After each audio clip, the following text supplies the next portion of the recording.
there's this weird foot chase through the city where, we see Mima really struggling to, well, she's been stabbed with the ice pick in the chest, but she's really struggling to get away from Rumi.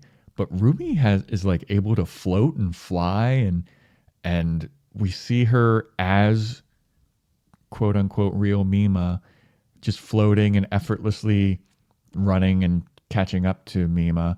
But then there's also a reflection scene where she's running or floating as real Mima, but you see in the reflection that it's Rumi, and she's hustling and sweating, just like like really having a rough time trying to get Jowls her. swinging. Yeah, but I don't know. She like jumped from building to building, and I was like, how did you do that? Yeah, some of that is very unclear. Yeah, it's like, okay, I get that.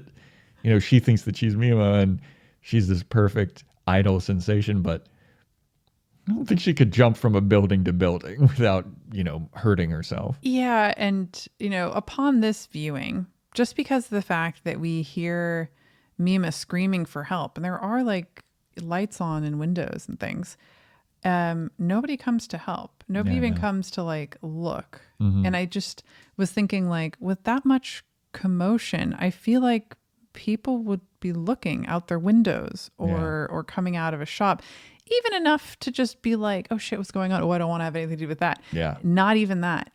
And I was like, maybe this isn't actually happening. Yeah. And I was kind of getting into my head, about that. Again, essay for every scene. But we get to this moment where there's all of this broken mirror, which of course with the reflection motif is very meaningful here. And then we have Rumi just fall onto broken mirror, which is just the silliest death. Like, I don't know. Hell, she doesn't even die. Well, yeah, I don't know what happens to her that she's forced to do that, but she just kind of slowly walks over to the broken, jagged mirror that's sticking up and just kind of.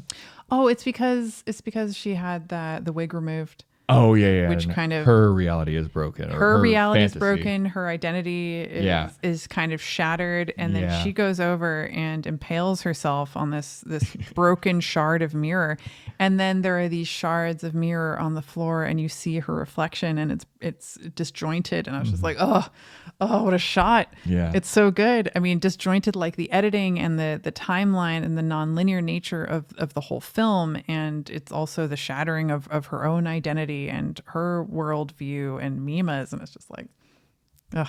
Yeah, and then she gets up from the jagged glass that she impaled herself with, and she's just like, you know what? This is the end of the real Mima. I get it. I'm washed up old Rumi. I'm just gonna go walk out in front of a truck. And then she walks out in front of the truck and kind of does like this grand, like, this is my finale. Martyrdom. Yeah, and we see the truck kind of take the form of a clapping audience, like this is her final performance as the real Mima. Yeah, headlights are like the bright lights on the stage. And then Mima saves her because she's like, I don't want to see you get hit by a truck. It's like, well, why would you do that? Like, just But she saves her, and then she's committed to a mental institution, and even at the mental institution, Rumi still has a hard time breaking away from her I'm the real Mima situation, and Mima comes to visit her for some reason. Why would you ever do that? Yeah, she seems to be doing the loving the mentally ill person you care about from afar, where she's not making herself known, she's not spending time with the person, but she is giving her flowers. Yeah. And maybe, who knows, maybe even paying for her to be in this asylum. You get the impression that she has her shit together. The only time you really see Mima unaccompanied is really when she's in her room. And everywhere else, Rumi's with her, or she's got her the agent driving her. Yeah, or before she was in a trio band, and it was always with that trio. But now she looks like clean and put together, and she's unaccompanied. She's on her own. And as she's walking out of this asylum, there are these girls who are like, oh my God, is that like the real Mima? first time, besides like Rumi, that we see women, the women's gaze of, wondering who she is, or potentially some of her fans. And, she gets into the car and she's like, I'm the real Mima. Yeah, that was so. Well, I remember the first time we watched it, you were confused because I think that you brought up like, was that the real Mima or was that Rumi escaping? Because the two. I forgot that I'd said that. I think it's the two. I think they're nurses that are like, is that really Mima? Why would she be here? What is she doing here? And then she gets into the car and she looks into the mirror. Nope, I'm doing just fine. I'm walking on sunshine, which is like, that's the last thing that we see in the movie, and it's just really bizarre. I think it's like, there is a happy ending. I can see why past me might have thought that. Yeah. I also think that it's very telling that when Rumi is holding the flowers, she looks at her reflection, and she's seeing still the real Mima. The real Mima. So, I mean, my interpretation now is definitely different. I just think that last line is delivered badly. Oh, it's bad. No, I'm the real thing. It's so stupid. It sounds like it is trying to cast doubt on whether she is the real one, which I don't think is what it's supposed to be doing. But then I feel the opposite. I think it's literally to be like, nope.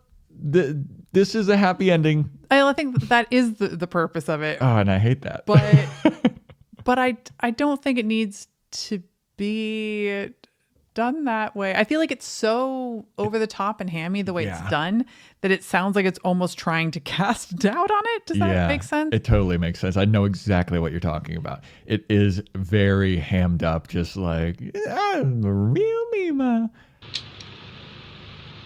No, I'm the real thing. Like if she would have just like looked at the mirror and just kind of was like, no, I'm the real Mima. Like I feel like that would have been better. Yeah. Or even maybe just look in the mirror and, I don't think that there needs to be that line of like, no, I'm taking control of this. Like, if she'd said it to the women. Signed an autograph. Sure. I don't know. Anything, but then maybe it's because she's taking back her identity. And if she's doing that, then she's pandering to fans. And maybe that's why I don't know. But I'd read somewhere that apparently in that last scene, there's no reflection in her sunglasses. Is that supposed to cast doubt? And that's something significant, or that, you don't have this double vision anymore of seeing. I don't know. I'd have to actually look at it too to decide if that was true. Because she's looking in the mirror, isn't she? Yeah. She's looking in the rear view mirror. Like the mirror of the car. Yeah. So that is still a reflection. Yeah. No, I'm the real thing. I don't know. Thanks for watching that clip from the Anime Movie Podcast. Follow the links in the description below to hear full episodes, and please subscribe to our YouTube channel for more fun clips like this.